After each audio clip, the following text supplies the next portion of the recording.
চলো, A B একটা কাজ 30 দিনে করতে পারে। এ বি একটা কাজ 30 দিনে করতে পারে। টুগেদার উইথ সি, সি এর সাথে তারা, সি এর সাথে কারা, এ আর B.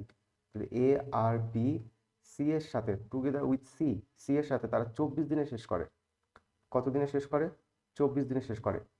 In how many days C complete, তাহলে সি একা কত দিনে কাজটাকে শেষ করবে? তাহলে কি চেয়েছে? টাইম চেয়েছে। টাইম বের করার সূত্র কি? Total work by efficiency. তাহলে টোটাল ওয়ার্ক কী করে বের করতে হবে বলো? এবার তোমরাই বলতে পারবে, দুটো লসাগু করবে। তোমরা কি করবে শোনো না, এই অঙ্কগুলো যখন আমি করাচ্ছি, তোমরা ক্লাসটা দেখছো, তোমরা কি করবে, পজ করে আগে নিজেরা করার চেষ্টা করবে। যদি না পারো ভিডিওটা দেখে নেবে, দেখবে একসাথে তোমার প্র্যাকটিসও হয়ে যাচ্ছে, প্লাস শেখাও হয়ে যাচ্ছে, ক্লাসটাও কমপ্লিট হয়ে যাচ্ছে। বুঝতে পারলাম? চলো, তাহলে এর লসাগু কত হবে? 120। 120 হবে। 30 দিয়ে ভাগ করলে কত হবে? 4। 24 দিয়ে ভাগ করলে কত হবে? 5। হলো। তাহলে টোটাল ওয়ার্কের ঘরে কত লিখবো আমরা? 120 লিখবো। টোটাল ওয়ার্কের ঘরে কত লিখবো? 120 লিখবো। এফিসিয়েন্সি কি লিখবো? কে কাজটা শেষ করছে? চলো ক্যাচ করো।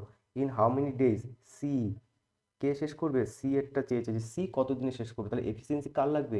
সি এর এফিসিয়েন্সি লাগবে। এবার দেখো, এই যে 5 যে এফিসিয়েন্সি, এটা কার কার? এ বি সি তিনজনের। এই তিনজনের যে ক্ষমতা 5, এর থেকে আমি এ আর বি কে বাদ দিয়ে দেবো, তাহলে তো সি এর ক্ষমতা পেয়ে যাবো। এ আর বি এর ক্ষমতা কত? ফটাফট বলো। 4। তাহলে 5-এর থেকে 4 বাদ দাও, তাহলে কত হচ্ছে? 1। তাহলে সি এর ক্ষমতা কত? সি এর ক্ষমতা হচ্ছে 1। তাহলে এখানে 1 বসিয়ে দাও, তাহলে অ্যান্সার হচ্ছে 120। ক্লিয়ার? চলো।